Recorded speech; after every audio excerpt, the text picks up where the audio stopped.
I was asked a question a minute ago, or not really asked a question, but it was a statement that I definitely have a rebuttal for. So, Pops, here's your rebuttal. You made a comment, and you was very specific to even point out that you did not say church. Well, here's my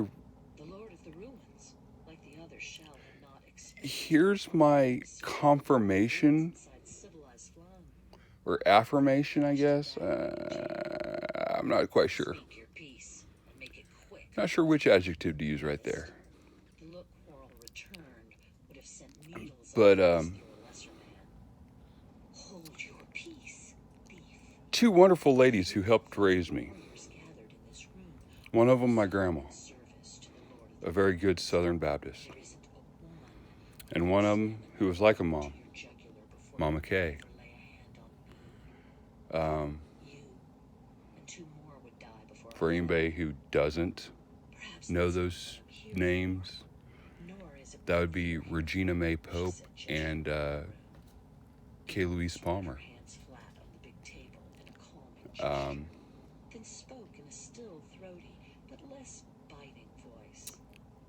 Little backstory: Grandma was a homemaker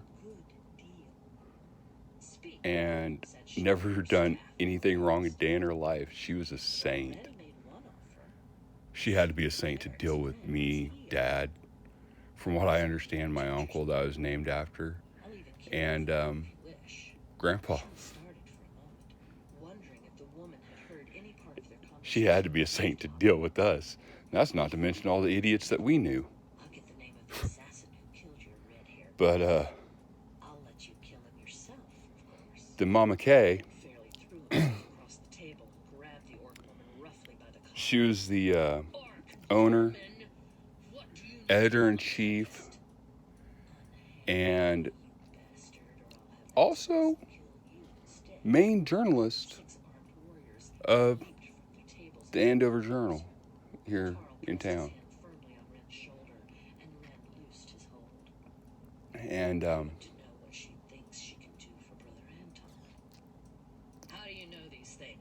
that's the woman that taught me how to write. The reason I always wanted to be a journalist my entire life.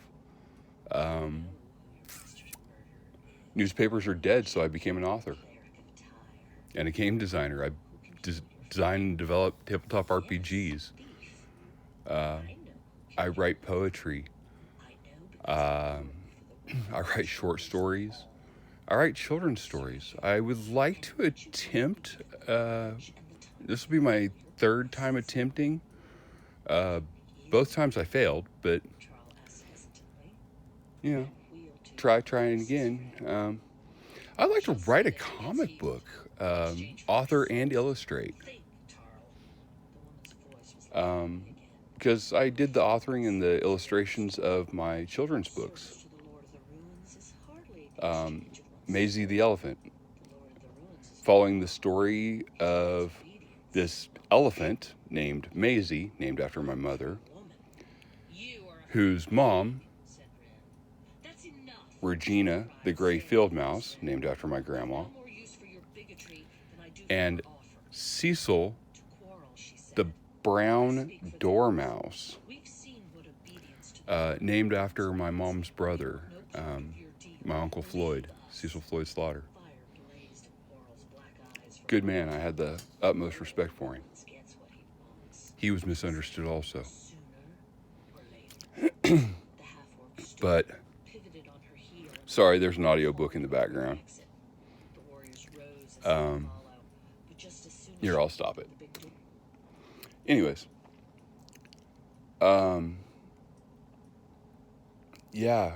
Mama Kay taught me how to write. She taught me never write anything that you don't know. Everything that you tell in print no matter what it is, at face value, should be worth reading and a good story. However, anybody who is wise enough to read between the lines, lay your heart down, put your soul on the line, and put it all out there. Because that's not just what you're writing, whether it's about a character or a puff piece about a celebrity. And anything in between, fiction, nonfiction, it doesn't matter. Anything that you write yourself into the story as well. Tell your entire life story in the background, in between. The in-between. For those who are able to read between the lines.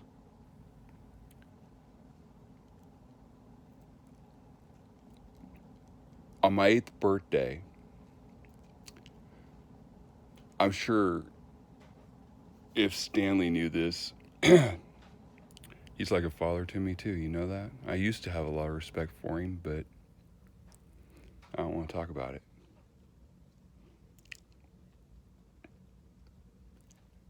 I still got a lot of love for that man though. He was there for me in a very dark time in my life, right after Grandma and Grandpa died. But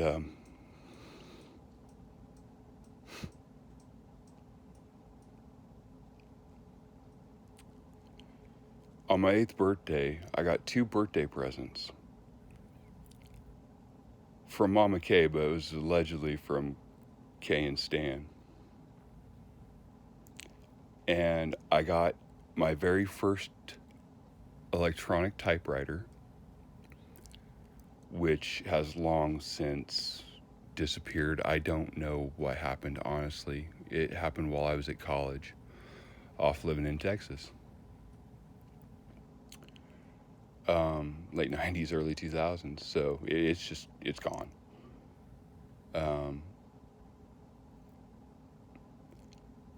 But she also got me a 35 millimeter camera. It's got the case that, it's a journalist case, the little fanny pack style, hard shell. I still have the camera.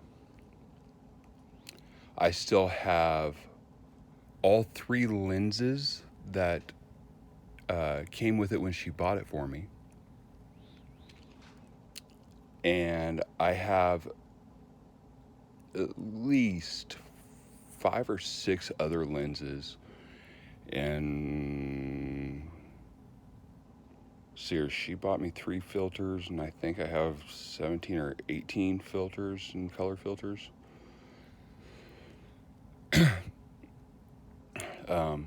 But yeah, I still have all of it. Because, I had a laptop when I went to college. Kinda, if you can call that a laptop. It looked like a laptop. Kinda.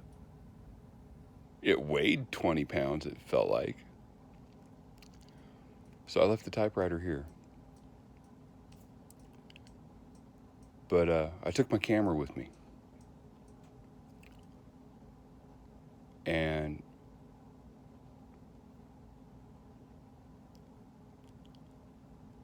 anytime you ever see me pull it out, there's about a 99.99% chance that it's got a fresh roll of film, and it's either 400 speed or 800 speed black and white. Otherwise, it's 800 speed color. Prefer black and white because more detail, more definition. She taught me that. Then when she couldn't teach it to me, because, as I learned, you can't teach anybody anything. You can't force knowledge into their head. Grandma, Grandpa, and Kay taught me this. You can't force knowledge into their head. So when you're done trying to teach them something, why don't you do you and them both a favor? Try to help them learn. So, I got no problems trying to teach a person, but if you try, you'll fail. If you just do it, you'll succeed, and you can't do something that's impossible. So, when I'm done trying to teach somebody something, I'll gladly help them learn it. Oops.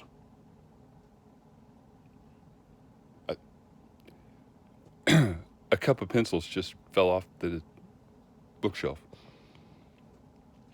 It's been leaning for a couple of days. On that topic, she taught me this too.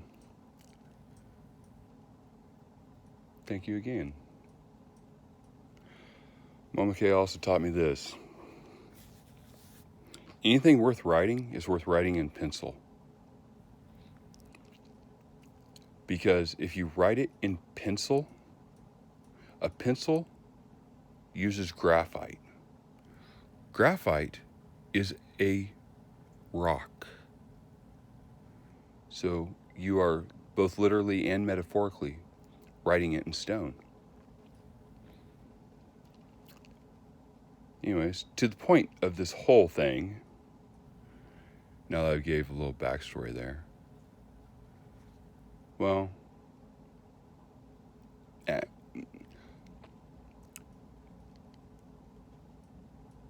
she would also, one more thing, she would also, whether you as a complete stranger or whether you as part of her family, she would look you in the eyes, and she meant it from the bottom of her heart. And it was instilled in me. And I say the same thing that she did, because I mean it from the bottom of my heart, from the bottom of my soul. But she would look at you, whether she knew you or not, and say, God loves you and so do I. Because God does love you. So did she, and well, so do I. We are all human. To quote Shakespeare, to be human is to err. So I make it a point to forgive people before they fuck up. Because we all are going to at some point, somewhere, some way.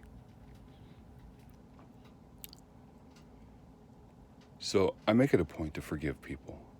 I make it a point to love unconditional, because hate is merely an emotion that is felt by people who are too cowardice to try to understand their emotions.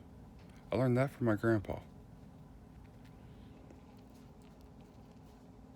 And, he was a retired sheriff, retired fire chief, a retired corporal, a truck driver, a pain in the ass, and an abusive son of a bitch, and I'm a better man for it.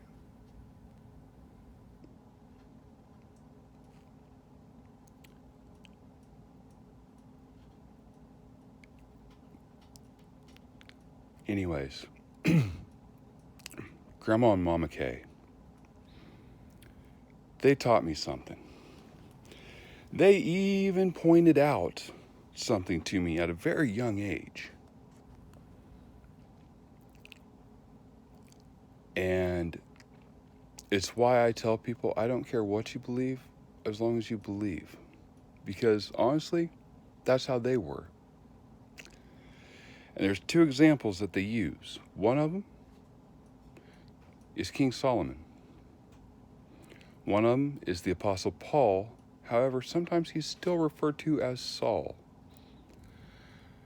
Let me explain. Any religious text, document, scroll, tome, whatever you want to call it, book,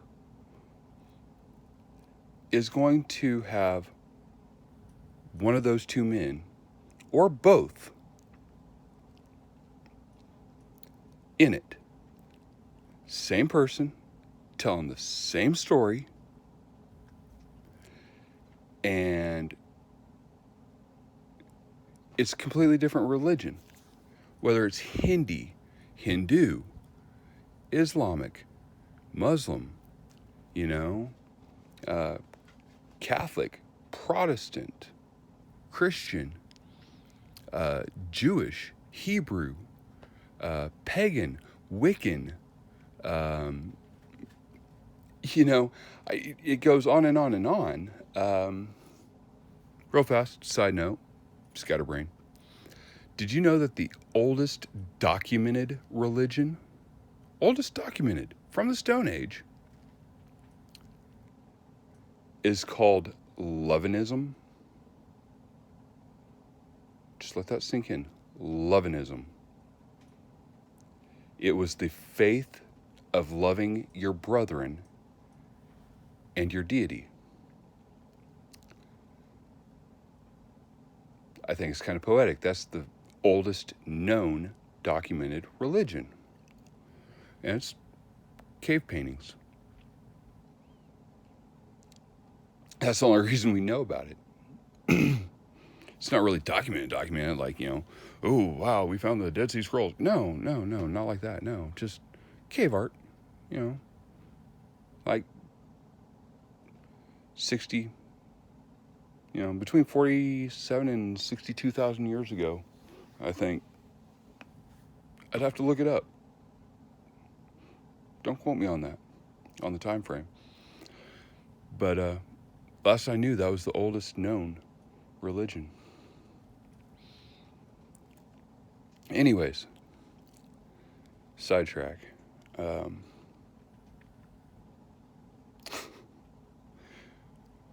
Because of my ADHD, people always think that I'm tweaking whenever I'm sober. They think I'm on drugs. They think I'm a tweaker. They think I'm a cokehead or a crackhead or a meth head or whatever. No, I'm just really hyper all the time. Sorry to burst your bubble. So, a couple of my buddies a while back. Yes, I'm getting off on a tangent, but you know what? It's okay. Bear with me. It's okay. Anyways, a couple of my buddies, programmer buddies, that knows I'm a musician, knows that I just really despise rap. And they always made fun of me because I was sober and hyper, and I would wear them out, and they were drug addicts. It's pretty bad when the sober guy, who sometimes was even stoned, so should be tired, was like wearing out cokeheads, crackheads, and meth heads. They were like, dude, sit down. You're too hyper. So they'd call me King Sidetwack because, well, I would sidetwack. I would get sidetracked,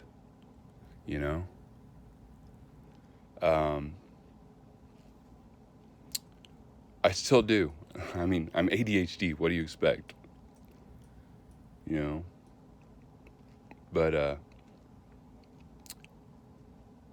they challenged me to do a rap album, to lyrics, not just write, but also perform and compose and perform the backing tracks of a rap album. And if I did, that they would pay to have it published on iTunes. And that was pre-iPhone, back in the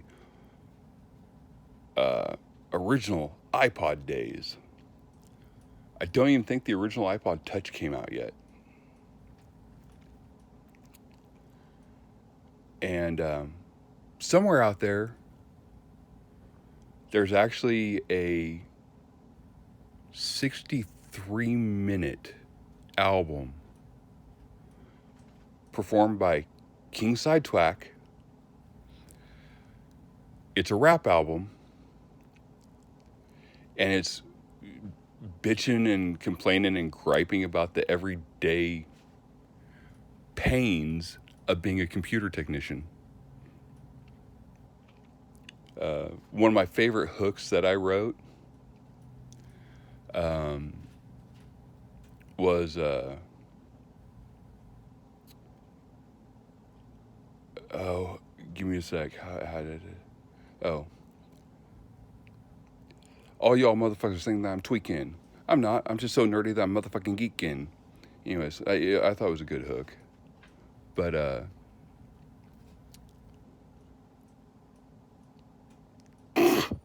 cracked myself up. I am way alone, way too much. Anyways, back to the original. So those two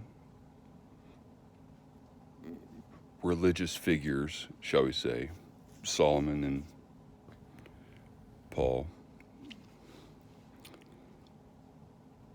they branch across every single religion.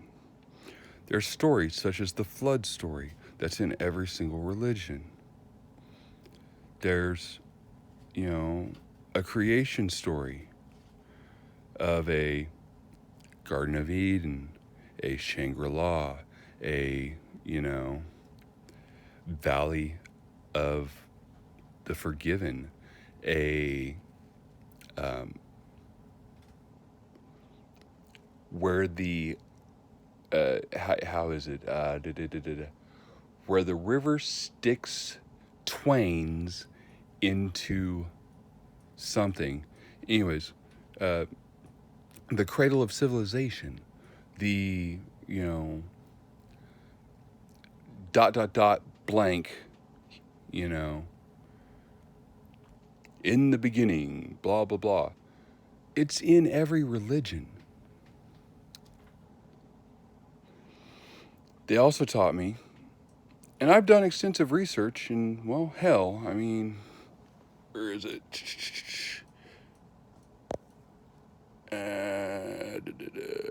Trying to look behind me. Oh, yeah, right there.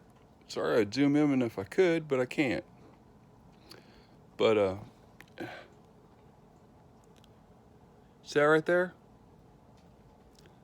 Up there on that top shelf? That says Credentials of Ministry, Reverend Robbie Lynn Pope. I'm not that type of reverend, though. I didn't earn that degree.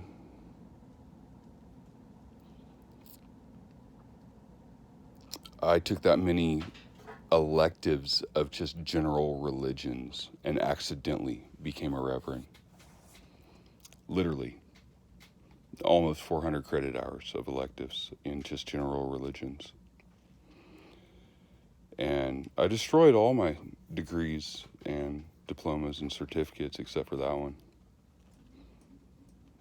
Because, well,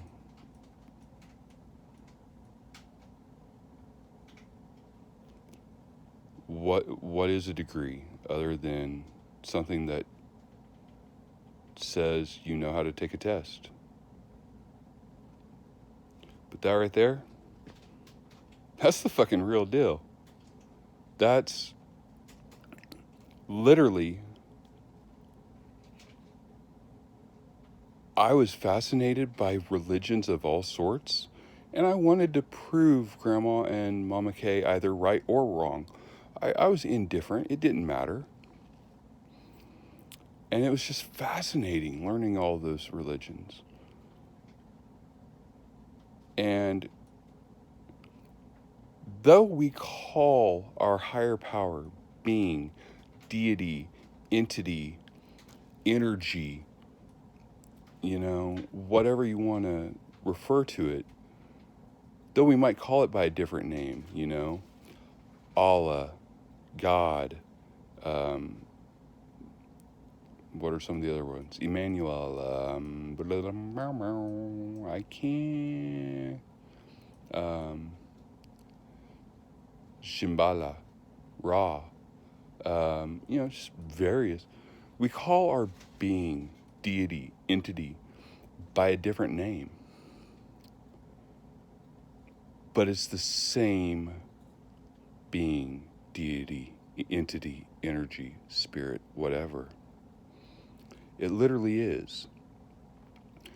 That's why religious war is the dumbest war.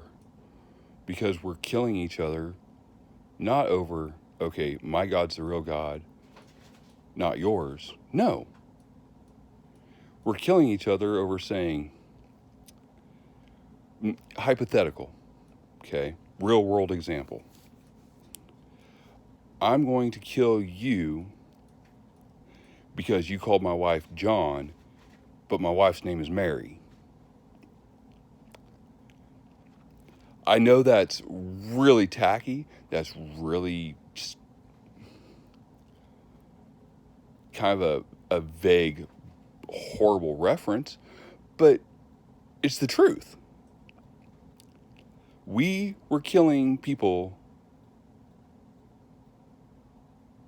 all around the world for calling the same thing a different name.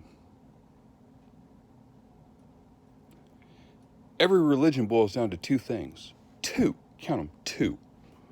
Number one, be good to your fellow man. We are all stuck on this marble together. All of us. And God gave us Terra. Why do we have to fuck it up? Terra is a beautiful, beautiful planet.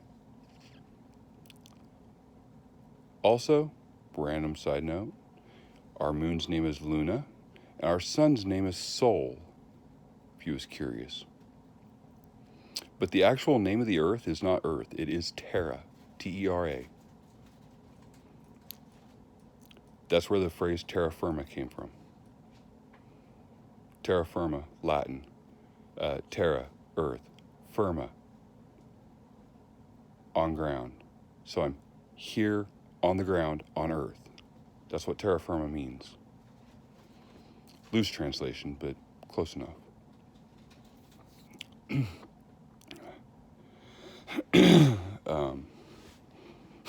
I kind of like salut to what is, to what was, and what will be.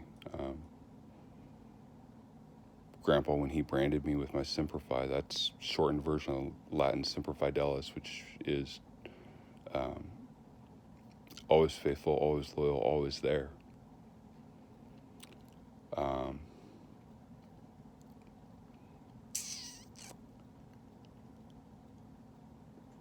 Yeah. Que sera, sera, also Latin, but also, ironically, French, I think.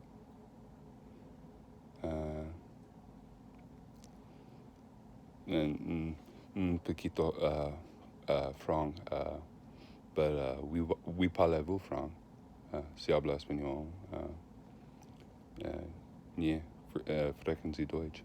I definitely am a little educated.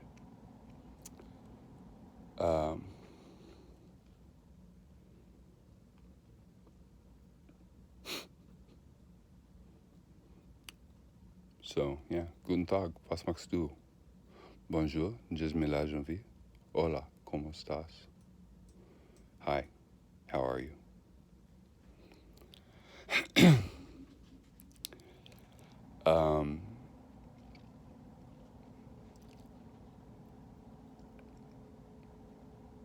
So, yeah,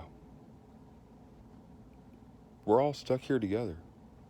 Let's quit fucking up God's creation.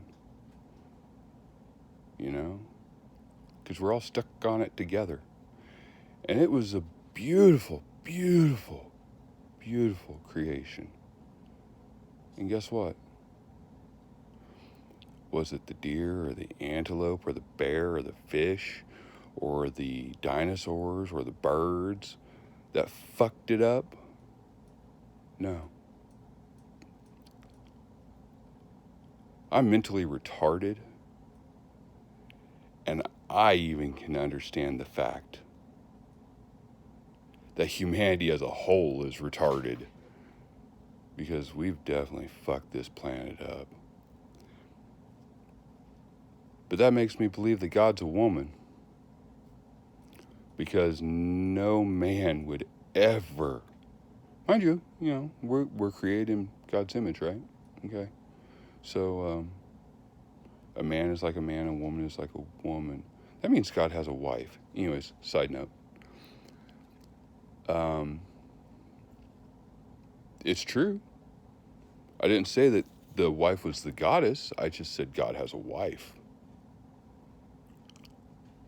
Just saying. But God has to be a woman, because no man would ever be tolerant enough to be like, oh, wow, I just built this card house, for example. And then some little dipshit goes whack and smacks it down. Is that dipshit going to be looking, like, ha ha ha? Or is that dipshit going to be like picking himself up off the ground? Because frankly, it even says God is a vengeful person. So, smite, and fucking kill us all. If God was a man, we would already be extinct as a species. That being said, I've asked for a counter argument in comedy's sake. My son, at age 8, was the only person to ever give me a good counter argument. He said, yes, Dad, but why do women have breasts? They only need the nipple to be able to breastfeed. Obviously, breasts are there for man's pleasure. And I turned beet red, but you know what? He had a damn good answer. Because really, all you need is the areolas. The nipple and the areola. The mammaries are just right there underneath the skin. It's not really that big of a pouch. So, touche, son. Touche. Good job. There's a man in heaven too, not just a woman. Because tits exist.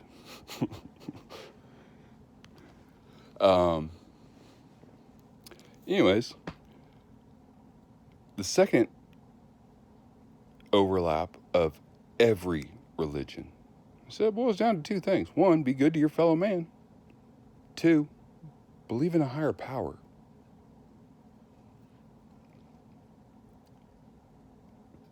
Because some scientists are going to try to tell you, oh, we are just a random creation of cosmic circumstance and blah, blah, blah, blah, blah, blah. Shut the fuck up, dude. Shut your fucking cocksucker.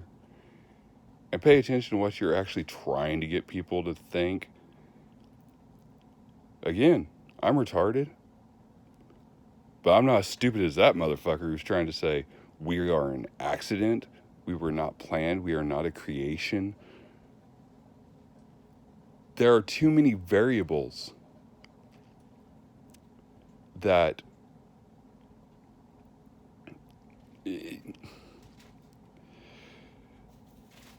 the chance of life, any form of life, even a single-celled organism, just start there, a single-celled organism, the chance of life is, 1.72 times 10 to the 47th?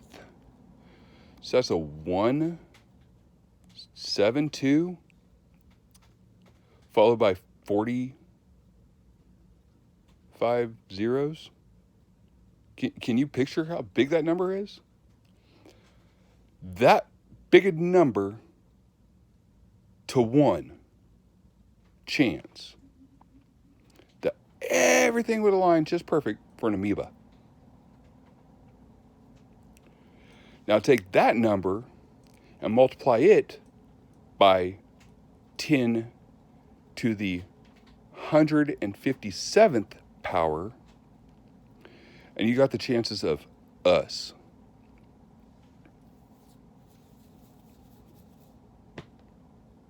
It's 157 followed by 45 zeros, followed by another 150 some zeros. Try writing that number out on a piece of paper. Then put a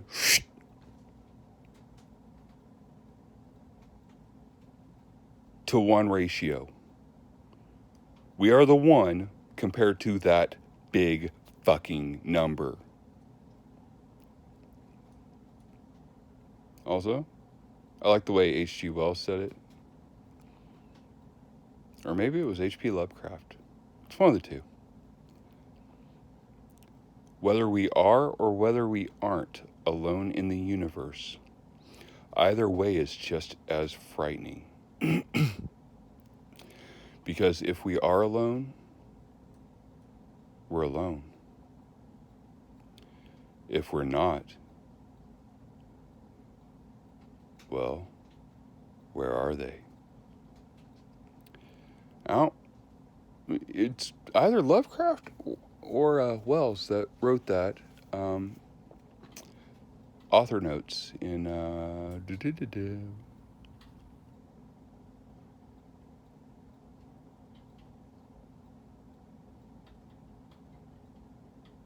I think it's actually in War of the Worlds. The author notes in War of the Worlds.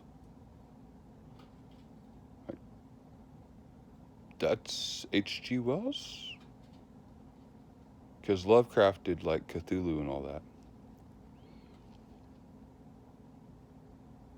All the gothic horror stuff.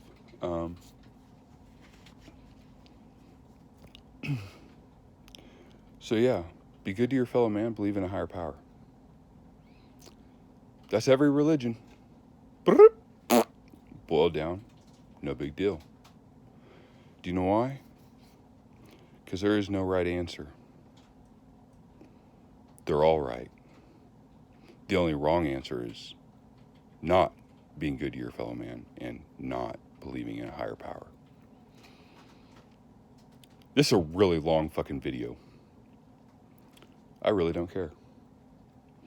I one-shot everything, first take, and I refuse to edit.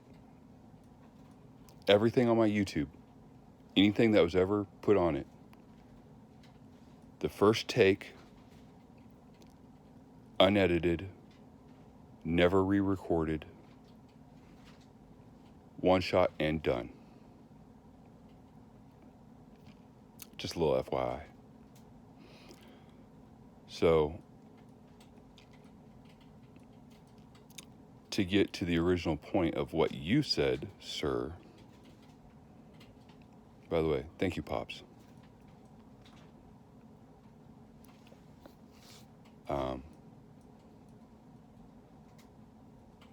You were my grandfather's best friend, closer than any brothers that you'd ever meet, honestly. And I got the utmost respect for you, and I swore I'd never tell you this. I hoped I would die before, or you, no offense, before this truth ever came out, but ever since I was a little kid, you've been one of my heroes, and you still are. I have a lot of respect and admiration for you. And you're still one of my heroes. Thank you. Love you. You're a good man.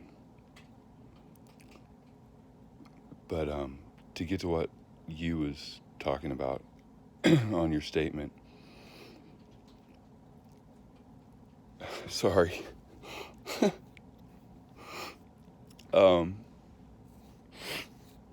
So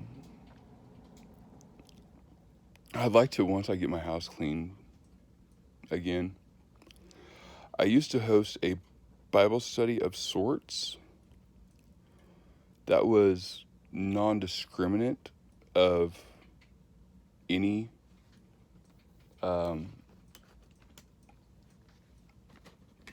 religion or faith or value system or anything. Okay, there we go. I'm doing this on a phone that's only got like 3% battery, and I accidentally unplugged my MacBook.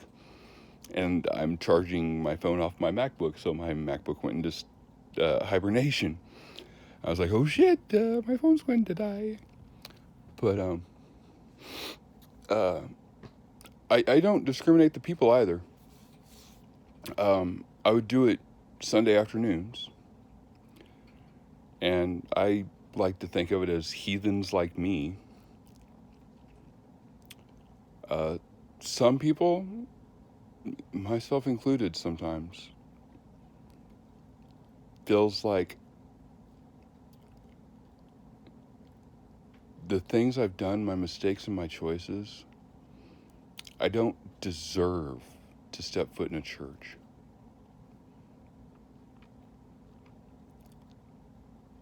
And so I don't care if you're sitting there still getting drunk, chugging the vodka, fucking hit the bong, whatever, I don't care. Smoking a cigarette, doing a dip, whatever.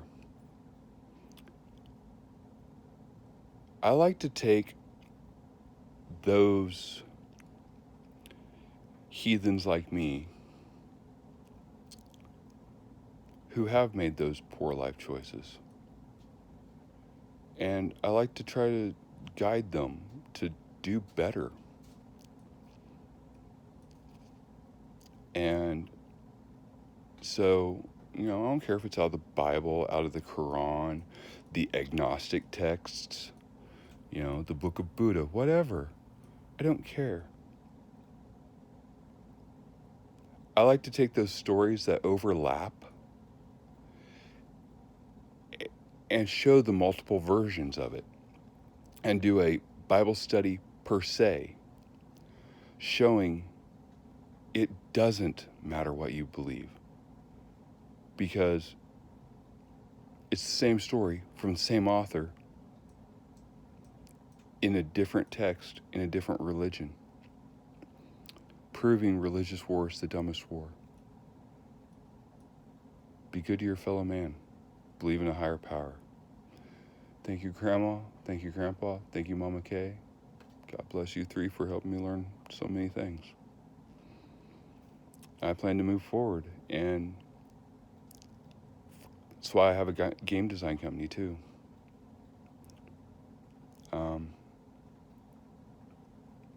Tabletop RPGs require people coming together in person, giving togetherness, community, and give opportunities for people to socialize, give people opportunities to be in a controlled, safe environment to deal with and escape and elude psychological disorders and drug addictions, alcohol addictions. I myself have used tabletop RPGs for my PTSD. And I just want to make something that's more accessible, more easy to understand, comprehend, and play, using, materials that people are going to have instead of having to, buy this really expensive dice set, polyhedral dice, D20 is what you call it. There's a 20-sided dice, there's a 12-sided dice, there's a 10-sided dice, there's an 8-sided dice, there's a percentile dice, which is also a 10-sided dice, there's a 6-sided dice, and there's a 4-sided dice. That's an entire polyhedral dice set. Well, I want to do something off of a rule set that it was originally used as a homebrew rule for Dungeons and Dragons, where I got my feet wet playing D&D and tabletop RPGs as a whole. I also like the Fate Core system, or the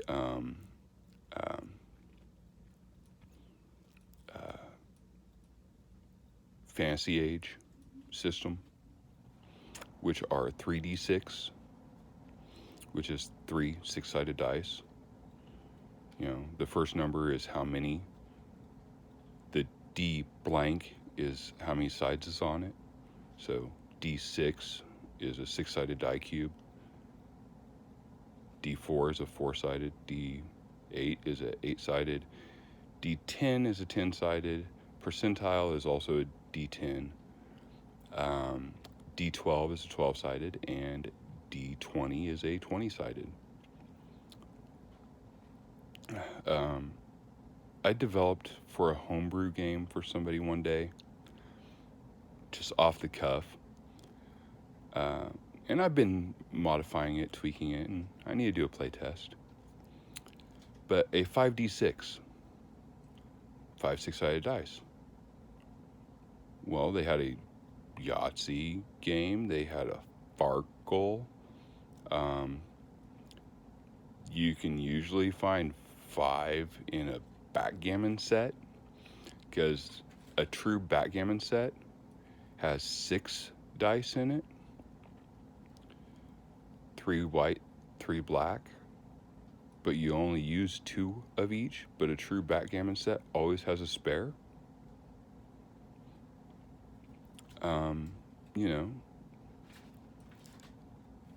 So 5d6.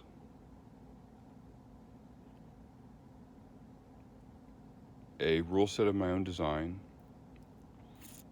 and the core elements of the game itself.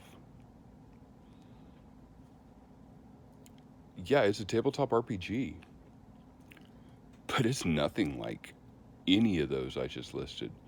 Fantasy Age, Fate Core, Dungeons and Dragons. It's not like any of those. And yet it is. Because it brings people together in community, in family. Gives you an opportunity and to experience the world through somebody else's eyes. To be able to deal with, mental, emotional, psychological, or even addiction-related problems. That's why I'm developing the game, and that's only half the story. The other half of the story is I want to use 50% of the profit margin in order to start a charity.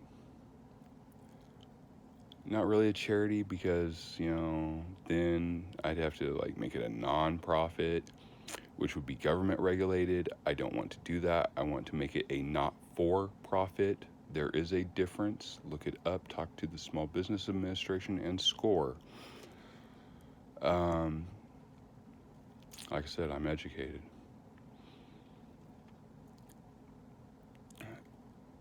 I want to do a not-for-profit, so that way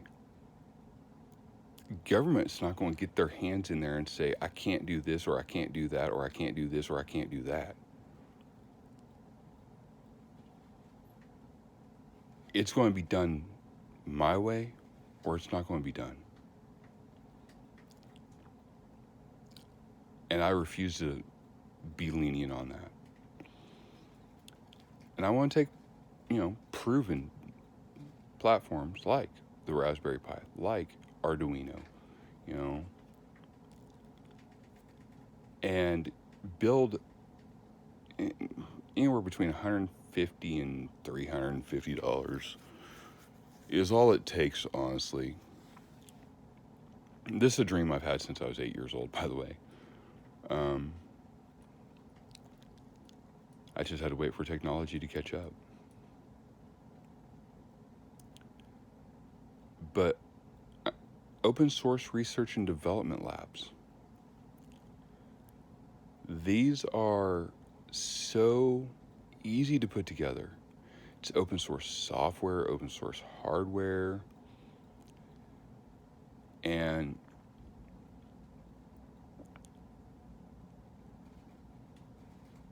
it's proven platforms that require very minimal instruction, even at a young age. They started kindergartners. There's a research study. I gotta find the paper again. It fascinated me. There's a research study done. And what was it, Zimbabwe? Don't rightly remember, honestly. But, damn, I wish I... Wow, this is long. Wish I could remember where I read that paper.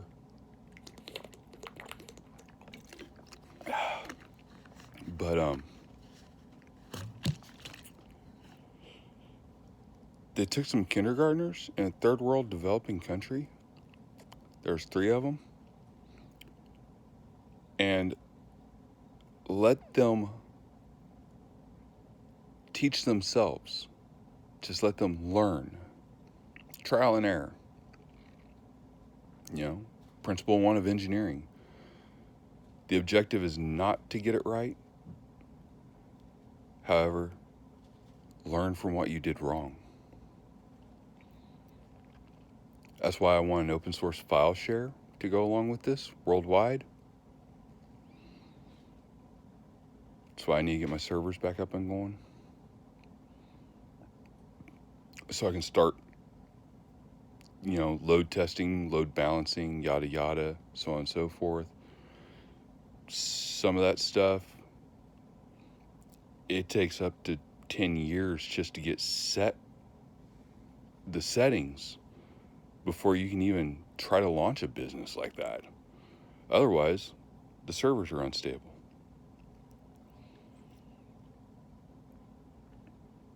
Part of network engineer understanding. But by 2nd grade,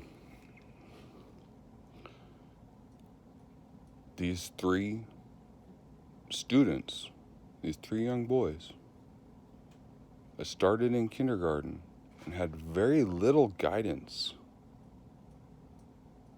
not only learned enough to be able to program, but to design, develop, implement, engineer, build, prototype a water treatment facility for their village. And they still, I guess they'd probably be 8th or 9th grade, so basically, high school almost by now. But as far as I know, they still manage and maintain that water treatment facility that they built in 2nd grade. Kids!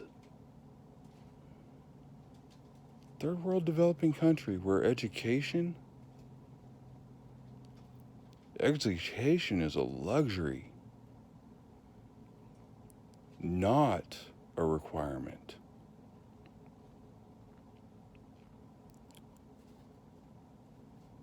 So I want to take platforms like that and build these little development labs. Kind of like the one that I originally, similar but not as flashy, flagrant, or expensive as the one that I linked on my website, which is, I don't know for sure, but I'm assuming that's kind of the setup that they shave. The setup that they used, or something similar, for those boys. But I want to start with the poorest school in the poorest country and work my way up all the way to the most, the richest school in the richest country.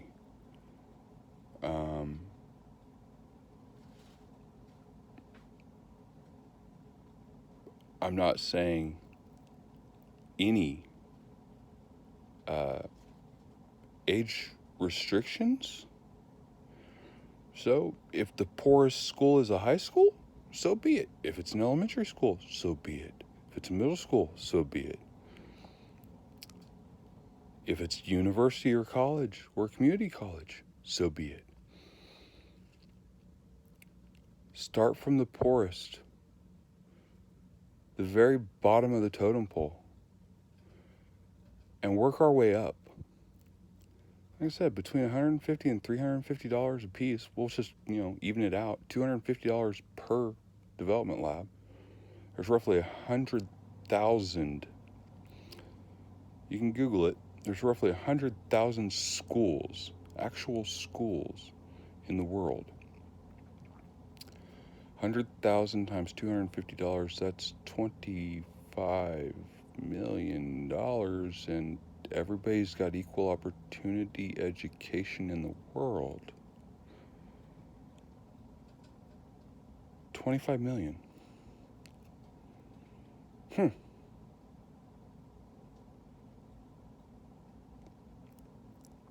All these billionaires and billionaires, and there's even a couple of trillionaires in the world.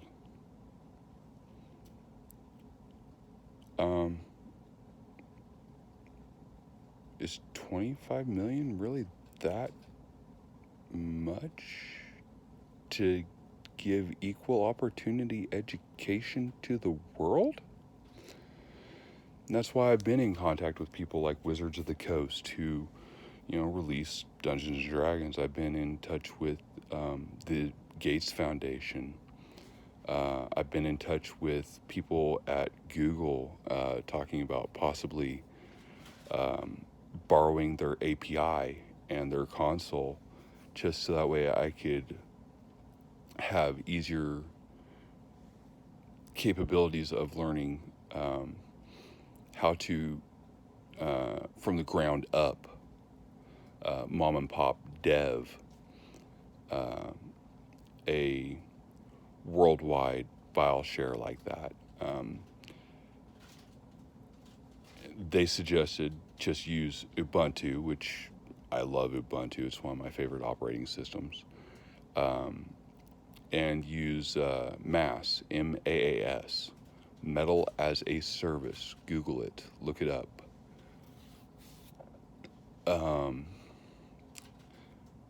Which is what I found out YouTube uses, I think. Maybe it wasn't YouTube. One of Google's departments uses it. It's either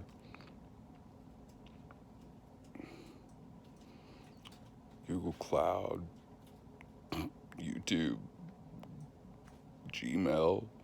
One of them uses Metal as a Service as their primary server software inside Ubuntu in a virtual machine, nonetheless. It's being ran like, Proxmox or Venser or, Citrix or Oracle or one of them. It's a virtualization server. That way they can have exponential port replication. That's the reason they do it that way, they told me.